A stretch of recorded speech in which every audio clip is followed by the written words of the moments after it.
Hi, Yona, and Hi. so great to hear you. Well, I'm going to just introduce you. Um, Yona French Hawk is a member of the Eastern Band of Cherokee Indians. He was born and raised in the Great Smoky Mountains of North Carolina. Yona is a gifted ceremonialist, singer, storyteller. He's also minister of Indigenous ritual and ceremony at Jubilee Community Church, located in Asheville, North Carolina, a creation spirituality community. Yona shares his insights and visions from his traditional Cherokee upbringing and teachers, many of which are his tribal medicine women and men, past and present, helping to build the bridge that connects the ancient past to the ancient future is Yona's life work, and doing it with love, honor, and compassion. And Yona, it is my great honor to give the floor to you. I thought that was so powerful, that bridge building. So I'll let you take it away.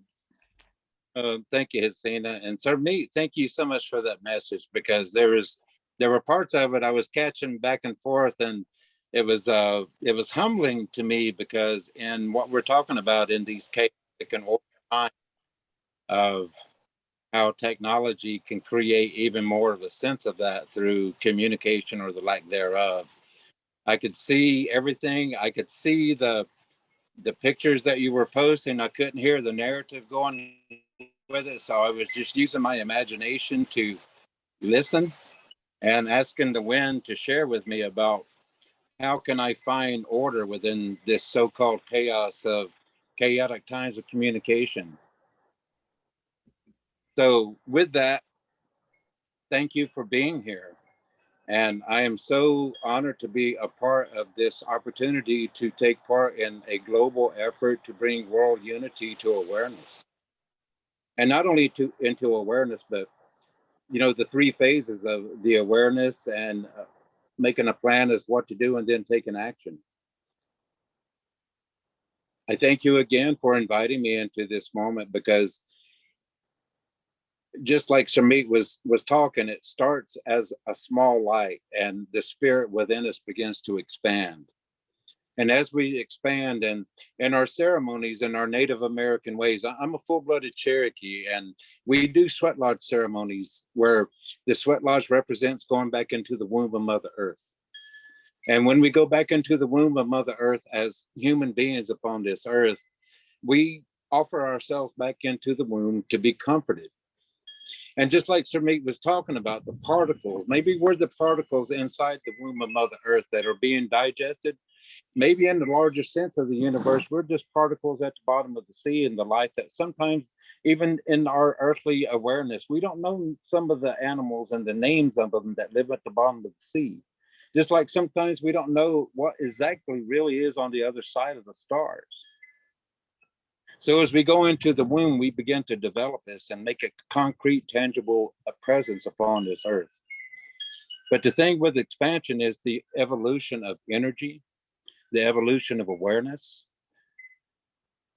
It's my hope that as we turn to our leaders and the many different leaders that we're learning about on the earth, leadership at one time was kind of focused within a geographical area being a tribe. And that tribe looked to a leader for whatever qualities that they cared for at that time. Maybe it was a chief that would guide them, or a chieftain or a chiefess or a goddess that would guide them into the future of raising crops and prosperity and doing ceremony to the earth. And then there were maybe other energies that came in during this evolution that were feeding upon their prosperity as a tribe, as a nation, not only threatening their prosperity of abundance of wealth and harvest, but also the abundance and wealth of harvest of their spiritual life, that they gave thanks to the deities of the earth and the skies for the bounty that they had. So through leadership, we have had to experience chaotic times in order to know the peace that we once had.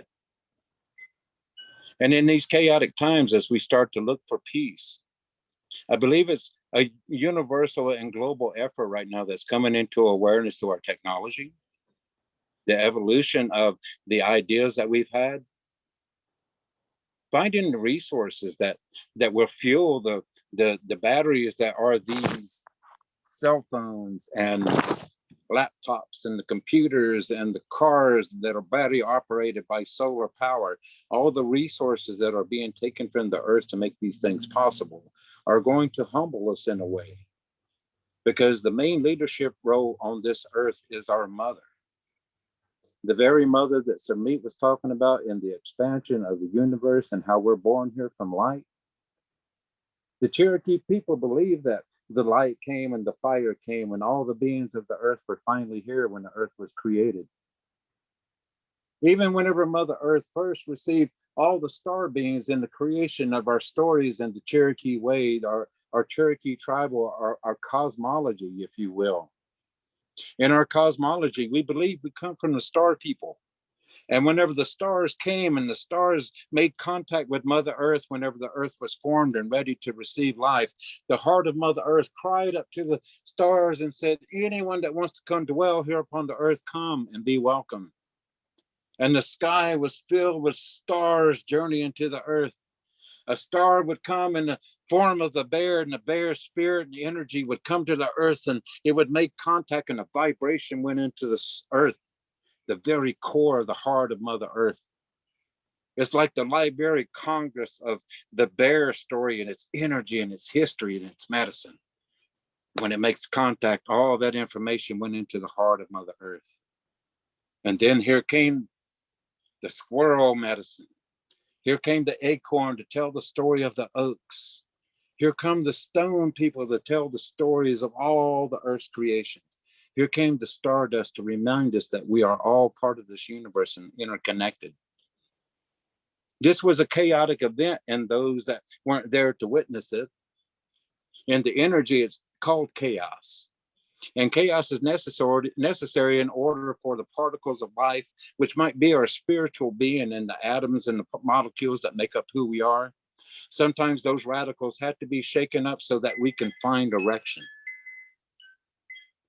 And once we can stabilize, and once we have a foundation of belief, once we combine our global efforts and knowledge, just like we're doing here today with this global village, this echo village of ecozoic beliefs, of bringing all life back into harmony. So what have we learned? What is the next phase of knowing that we have a vast array of stories of creation? And for the most part, they all lead us to the same place. But that's just the first phase. Now maybe we take a break. Maybe it's a 10,000 year ice age, something. We take a break energetically, and the earth begins to evolve again. To remove ourselves from the mechanics of how man-made time works and how spiritual time takes over and allows us just to be in the element of chaos, because we are children and energetic generations of chaotic events. And in these moments, we find ways, we might call them beliefs or spiritual connections, or an ancient wind speaking to us from the star people calling us home. And there's just something inside of us yearning to go home. It's my belief that in today's terms, our spiritual beliefs, whatever we call it, whether it's through Christianity, through Sufism, through Buddhism, through Native Americanism, through agnostics, whatever it is that you hold true to, I think the core light is always the truth. The truth as we know it, understand it. the truth that we have received it as experiences through our life, the stories that are told by our ancestors geographically. And what amazes me most about the chaotic times that my people have learned from, not just the traumas that have happened in what we know as history and written times, but energetically before there was even communication and internet.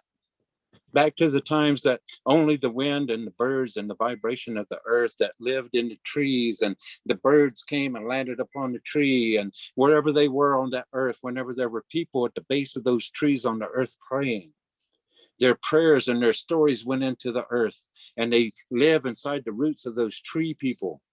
And then the birds come and they land on the tree branches, and the vibration goes into the bird, and the bird hears the story of the prayers that have been here, the hopes and the dreams of the ancestors that have come before, the very ones that experienced chaos before us, and the very ones that acknowledged and accepted a spiritual way of life to find order within that chaos. But also praying for the future, knowing that we, as the next generations of life, would also experience the very same things they did. And they prayed for us to further and evolve so that we would not experience the same turmoil, sadness, and trials and tribulations that they did. So as we evolve into leadership from where we've been, just like here in America, America's been a country for 244, 245 years. And America's been at war for at least 240 of them. Something's not working. Something needs to shift. And I think that just like Mother Earth has a way of evolving and cleansing through tsunamis, wildfires, thunderstorms, lightning storms. Nature has a way of keeping a pulse on, a finger on the pulse of life, of how sometimes the trees won't produce as many nuts because there's so many squirrels out there. And nature has a way of controlling the population of life that's happening in nature, whether we understand it or not, whether we're there to witness it or not, it happens. Just like the creation of life. We're being led by an energy. We're being shown leadership through chaos by our Mother Earth.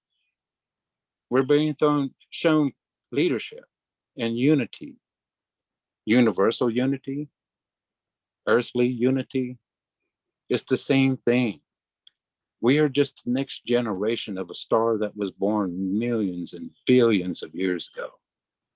We are the future that was born into life, whether it was a God experience, a Big Bang experience, whatever it was. Those particles of light have found their way into our hearts. And now the wind's blowing, and when it stills like it is now, just like this summer solstice energy, whenever time stands still for just a moment. And our tribal beliefs, our indigenous beliefs tell us that just in that moment, it gives us an opportunity to look deep within, without interference, without shadows. And in those times, the only shadows that exist are the ones that we've created and held onto in our lives.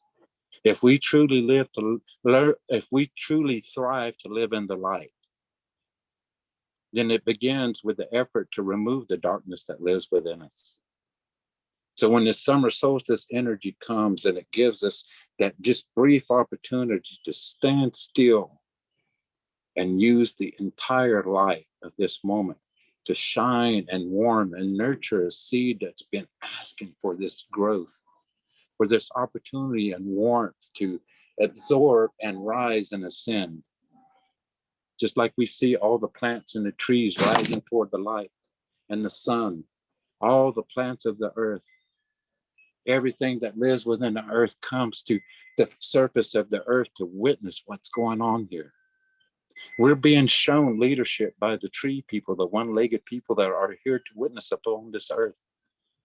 The tree people are here to witness us, to see that if we stay in agreement with an ancient agreement long ago to always love, respect, and honor all living things. We as human beings came along pretty late in the game as far as the evolution of Earth is concerned. I think in true leadership, in these times of chaos and order, if you will call it order. I like to think of it as harmony. That if the sacred hoop of life is about to be completed, which my people believe that we are in that sixth generation coming up on the seventh generation, and the sacred hoop of life is about to close. And when it closes, it all starts over again. The next 7 generations come to life. And just like we did, we started out from just a single light. And perhaps that's where we're headed, is that singularity, World Unity Week. During the solstice time, when we're given an opportunity, the longest day of light, and within that longest day of light, we had given an opportunity to stand still. And just for a moment, absorb the leadership skills that are being shown to us by the silence of nature and by the wind, the very vibrations of every star that came to this planet and told its story, even the ones we haven't heard yet, the ones that live in the bottom of the sea that are yet to reveal themselves to us, but are playing an integral part in how life evolves on this planet. And the stars and the lights that are just now reaching us after millions of years of journeying across the sky to reach us with their message. To look into the sky and see their beauty and know that they have journeyed so far so that we can look upon them and to receive their leadership. Leadership as beacons of leading us back home. And once we as a global family and tribe can come together as one voice, as one heartbeat, and one people, and quit dividing ourselves by the names of what we believe in, the deities that we call them, to accept all the wisdom that's going to be shared with us this week. Hasina and Sarmeet, thank you for participating and doing your part. And thank each and every one of you that are here participating. Thank you, because you are a light in the universe that is my world. You are showing leadership. And through your leadership, it inspires me to show up and allow my light to shine so that I can also be a leading light in this world. And to me, that's being invisible. And being invisible requires an immense amount of humility. As we take our leadership skills, in my life, I have learned that some of the best leaders have been some of the most humble people I've ever had the honor to be in presence of. A return to humility, a return to that horizon and what's beyond, that vanishing point, that whenever that straight line and often a horizon becomes just a point, do we have the courage to step beyond and expand that horizon, or do we just take that point and live within it? Do we put boundaries on our hearts and our spirits? Because if that's what we're going to do as a human race, then there's no way to return home. So let's keep expanding the horizon. The vanishing point never goes away. As long as the imagination, as long as the heart and the dream lives in each side of every one of us, and we're true to what lives inside there, it will always lead each other home. No matter how much chaos there is, and really no matter how much order either. All that really matters is that we bring our piece of gift, our own gift of balance and harmony and understanding, and give the best of ourselves. Oh,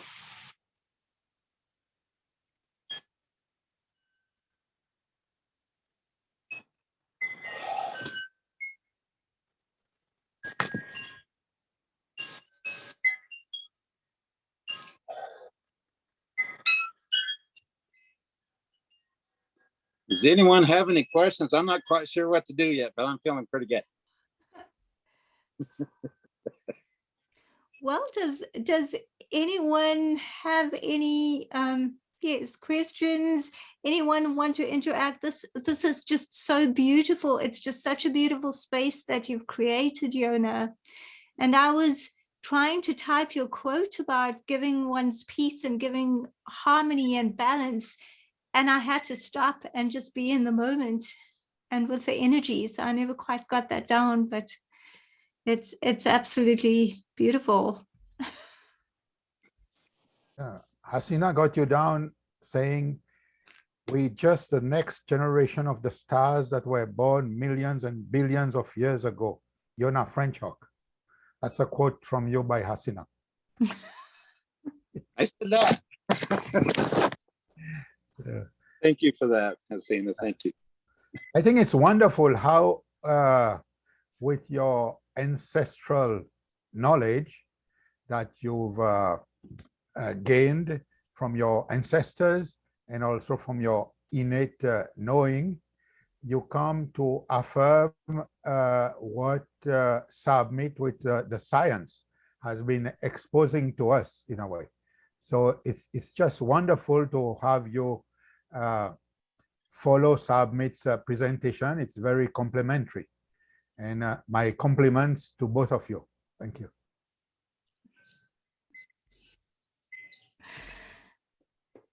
And I'd just like to invite everyone who would like to be part of this discussion. You know, when it comes to deep time, we never know what it's going to be. It's a co-creation, and that's what drew me to deep time, that there's this whole co-creation where we can all contribute, and we have leading edge teachers like Yona who bring these ideas, and we get to co-create with that, which is such an honor. So I'd invite you all, if you'd like to put on your video, go for it, and just raise your hand. It's with a reaction button, and let's have a discussion. Say what's on your heart. And Yona's here. We're really blessed to have him. I see there's a comment in the chat. Jennifer, thank you. Jennifer says, love how you have stretched me. Thank you.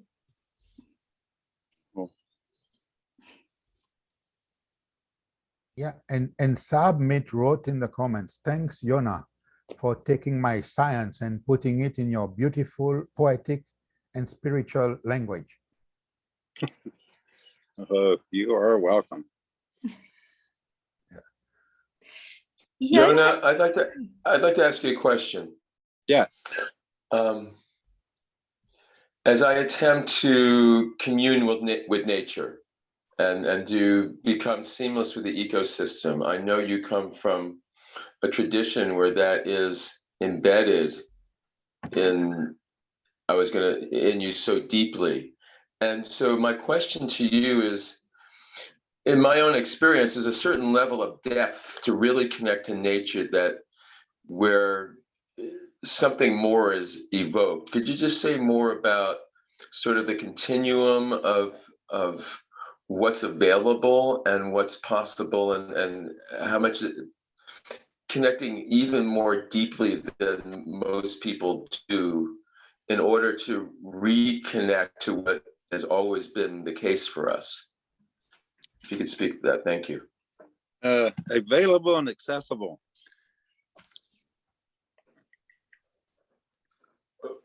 I feel that a lot of what I've been given as a gift by simply being raised by the elders that I was raised by, many of them who didn't speak English, many of who that, like myself, grew up on fresh game and fresh fish, and just an inherent sense to always give thanks and benevolence, and a tribal experience, a clan, a family, whatever that word is. I'm not here to make the word for you.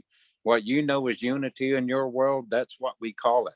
We were family, and it was a family understanding. It was a family gratitude. That's what our harvest ceremonies were about. Whenever someone came back into the village for the deer, it wasn't, he just took it and put it in his home and ate it. It was for everyone. And I think that this was a balance that we learned, and the accessibility was understanding that there is language in the wind, and that there is language in how nature performs in front of us, that nature is telling us constantly, Mother Nature is always constantly telling us the story of how to be present with her. And whenever we get out of balance, Mother Nature has a way of reminding us that we're getting out of balance. And it's become a sense that, like in the old days, whenever there were tribal villages before the expansion of Christianity and education and books and writing, like there was in Europe, you know, in continental North America and South America, we just had communication, talking back and forth. We might have had paintings, but we didn't have the printing press. We didn't have guns. We didn't have bullets. We had a tribal communication network, and that required us to be true to nature, the balance and communication with all life. And I think that that was if there was an interruption, when the new idealism of Christianity and ownership entered into our awareness. And so I feel that that's one of the things that has kind of unhinged us from that deep connection with nature and the language of silence.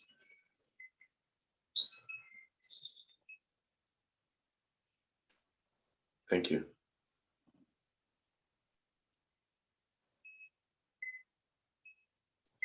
Yona, what I'd also like to ask, and I think a lot of people here are parents or maybe grandparents of young children, and often today young children are disconnected from nature because they haven't grown up in it. And you know, I guess even their parents' generation, I mean, I'm that age, you know, a lot of us have lost that connection. How do you go about reconnecting the children, even teenagers who may be into their iPads and whatever?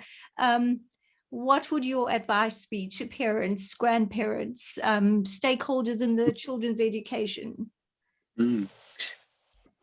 Well, what we're doing as a tribe here in North Carolina, you know, the expansion is everywhere. And yes, we do have a casino, and it's a rather nice one.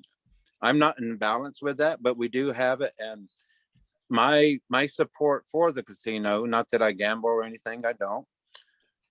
I like that we take the money from the proceeds from the casino and we turn it back into our community. With the casino money that we've gotten, we have built an elders village to take care of our elders. We build a medical facility for them.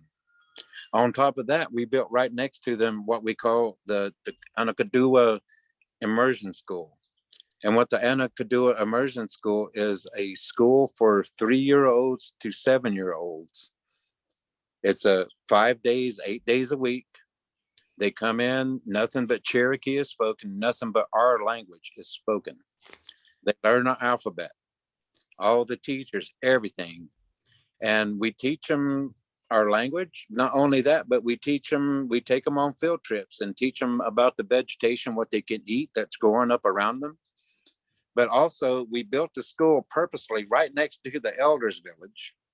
So when we walk the children on their field trip to the mountains to go harvest greens or tracking food, tracking a deer, we teach them how to do that too. We teach them how to hunt and build traps. But on their way to the field trip, they have to walk through the elders village where the elders are out at their picnic tables doing their arts and crafts. So the children come and interact with the elders. And we tell the elders, you can't speak English to them. And if you can't speak Cherokee, listen and learn.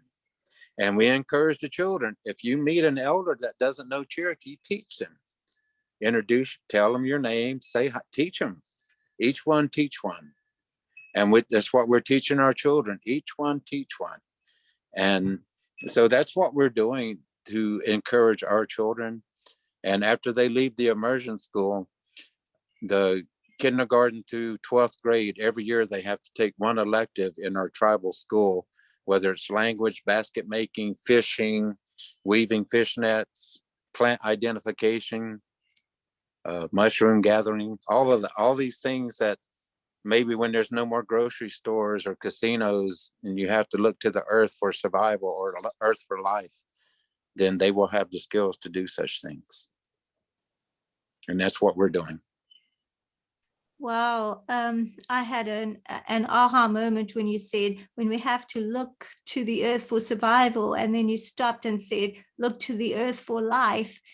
And often when people talk about that, there's a bit of fear that, oh, things are getting into a stage where we can't even trust the supermarkets. We can't even trust food to be food. But maybe that's not a fear. Maybe that's just that's just an opportunity to reconnect to the earth. And it's not a fear thing that there isn't. It's an expansion. It is. And I believe that was part of the awareness that we're being offered right now, if we're willing to simplify our lives. And I think that we have become such a society in certain areas. I'm not saying the whole world is this isn't the same situation for everyone, but I do believe that we are privileged here in America to the point where we are spoiled. And the idea of going without technology scares us.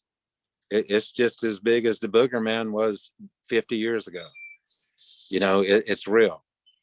Mm-hmm. And, you know, and I believe that through our technology, we have lost with the ability to go deep within and connect with nature, with ourselves, or go to a family gathering and you walk in the living room and everybody's got their cell phone out.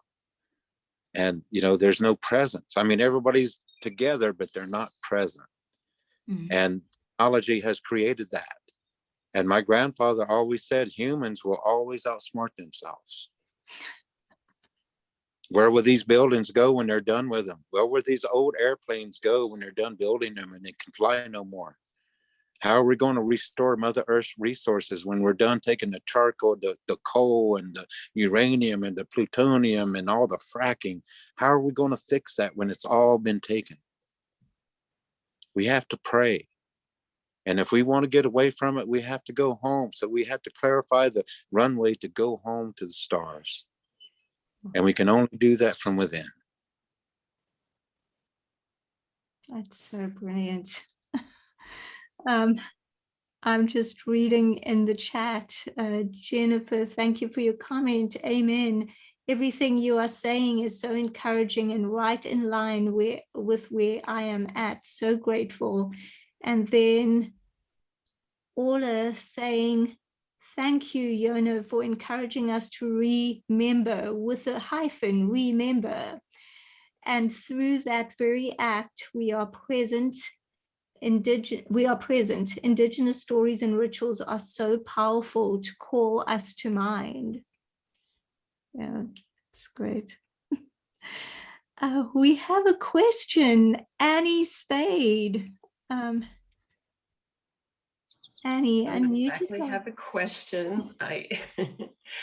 Yeah, and I heard you speak about a year and a half ago during the Deep Time course, short course in spring. And I'm just struck again with the way that you bring in relationship. That's what I took away before and what I hear again today, that you, even when you were speaking of our cell phones, and just now you mentioned that, you know, that they are made of these resources, these relatives, as I came to think of them and listening to you. And I can't thank you enough. Your words, your teachings have really stayed with me over this time. And I think it's just that sense of relationship, of vow. You know, some people speak of it as vowness. When you spoke of the wind, I remember during that course, and just the listening, just taking the time to commune and to know that these are our relatives, when you were talking about the squirrel and just now, and that the tree is the squirrel's relative, you know, and it's come from that. It's such a teaching of presence and relationship and coming home. And I just have to thank you again. You are welcome. And that's one thing I share in our community. We have a fairly sizable, sweat lodge community, and here in Asheville, we're for some reason, there are a lot of the cosmic types that show up here in community in droves. And one thing that I share with them, and I hope through unity, through the awareness through Unity Week, that I had a fire tender that served with me for several years. And he came up to me after a ceremony one time and he said, you know what, Yona, I don't feel like people really appreciate what I do. And I asked him, well, what can I do for you to, he's like, no, he said, I just feel like I give and I give. And he said, why is that? I said, well, if you're asking me to volunteer at what I've observed, then I will do that. And he said, yeah, tell me what you see. And I told him, I said, you know, I've seen many people come to you and offer you gratitude. And I said, it's like this, you're standing here and people are coming like this to give you gratitude. They're like, thank you so much. And you're like, oh, I would have done it for anybody. Oh, no, you don't have to thank me. Oh, no, never mind. I said, you're pushing back their gratitude. The energy they're trying to share with you, you're blocking it. That's why you don't feel gratitude. Complete the cycle of energy. When someone says thank you, say you're welcome. Make the energetic connection. They want you to know you're appreciated. They said thank you. Receive their gratitude. And then be humble. Say you're welcome. I would have done it for anybody. But at least you have opened the present. You've opened the gift and saw what it was, instead of rejecting it or re-gifting it without ever opening it. And so that's also part of the opening of leadership, is completing the cycle of communication and energy that's being shared between us. And that's all we do with nature whenever Mother Nature says thank you for breathing life, because when we breathe in and we breathe out, we give life back, just like the trees do.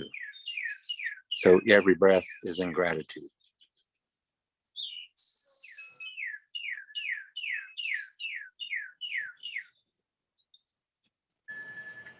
Wonderful, Yona. I've been a bit on a campaign in French with my children, especially over the years, because in French, when people say merci, thank you, like there's a tendency for whoever's being thanked to say de rien, like it was nothing. I say, no, you should rather say bienvenue, which is where I mean, the English tends to say welcome. But to say de rien, it's as if you did give something and it's being appreciated. But it takes a conscious effort to try and tweak that, you know. Mm-hmm. Yeah.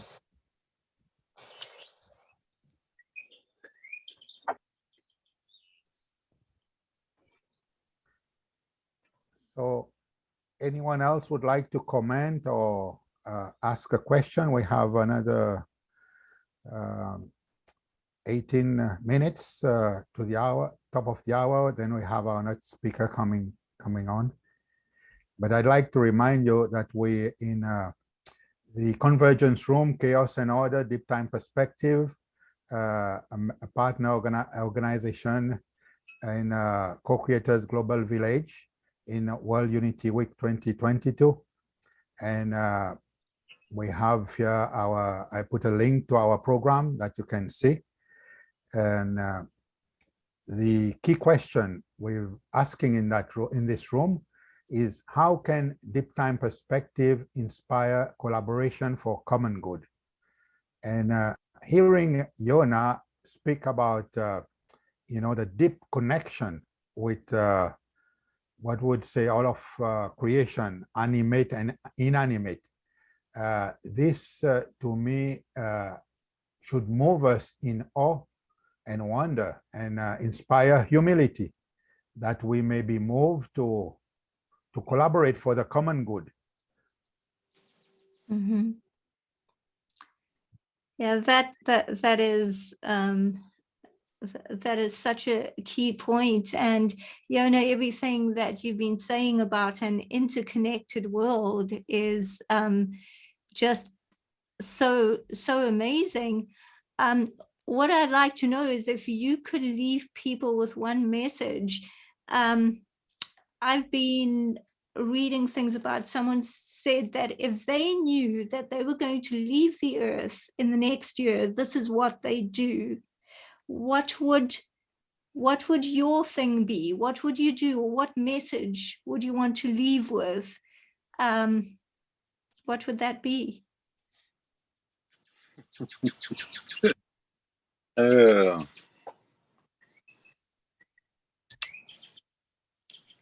I humble myself to an experience that I had this weekend.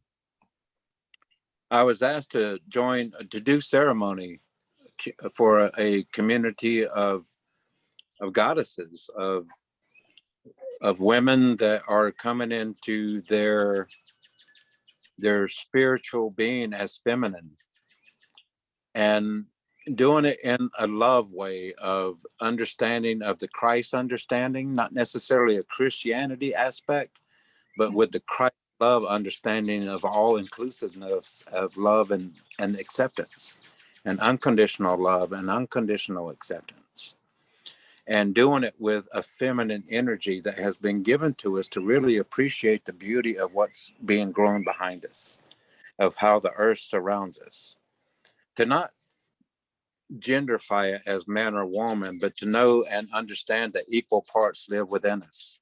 The Jungian ideal of the anima and the animus, the coexistence that lives inside of each of us. So it has been my prayer to come into balance with this understanding of the medicine that lives inside of me. And I bring up this weekend because we were building a sweat lodge for this goddess community, and it was like 25 women and 4 men that came to this ceremony. And one of the women had a young child, 6 months old. And while the building of the lodge again represents the womb of Mother Earth. And when we go back into the lodge, we re-enter the womb of Mother Earth to do ceremony to be reborn. So the mother of this child, this 6-month-old child named Rory, asked me, would you hold Rory while I participate in dressing the lodge and decorating it with flowers? And man, they were just putting all this feminine energy into it. And it was so beautiful to sit there and witness with this small child. And as I was holding him in my lap, it reminded me of my own children, my own grandchildren. And as I grow older, this will be my 60th journey around the sun this year. And as I look back, what would I give if I had 1 year left? If I had 3 months left, what would I do? I think I would go back and be this child that is sitting in my lap. I would go back and call forward that ancient memory that I know that lives in each and every one of us. That ancient memory that I know lives inside the heart, mind, and spirit of that child. Because as I sat there with that child, I had him in my lap. We were both facing and watching all these beautiful goddesses create the womb and weave it together, and the medicine and the prayers going into it. And a local grocery store here gave us just flowers every Friday at their market. They just give away day-old flowers, and some of the women went and just got dozens and dozens and dozens of flowers, and they decorated the altar, and it was beautiful. And I sat here with this child, and we watched, and I was like, Rory, what do you think about that? And instead of making a conversation for him, I would just sit with him, and he would squeeze my fingers.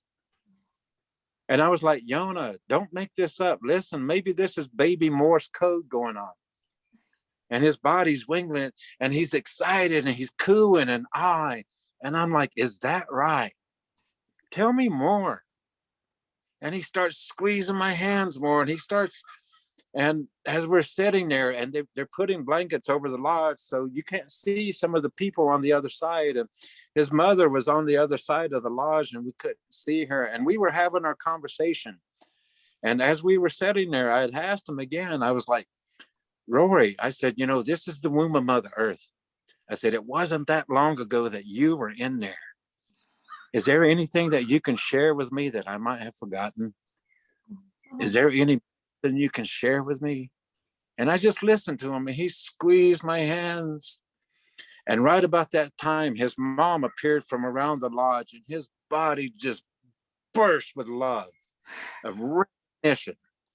Just that only a child and a mother, that recognition of just the innocent being. If I only had one day to live, I would be that child with that recognition of love, that open-heartedness that affords us the innocence to wipe everything away, all the distractions of this earth, and allow us to fly. Because in that moment, that child launched back home, sitting in my lap, whenever he just expressed pure love for what he saw. That's what I learned from a 6-month-old child this weekend. And if I only had one breath left, I want to be that child. There are no words for that. That is beautiful. Thank you so much. Thank you for spending your time with us, and just all the wisdom and the co-creation and your beautiful energy. And I just want to bring this back to the fact that this is World Unity Week, and it's just beautiful to bring it to the theme of unity, peace through unity, and just the whole deep time perspective and interconnected world. So thank you very much. And it's been an honor. Oh, and thank you. Thank you, everyone, for being here. Thank you.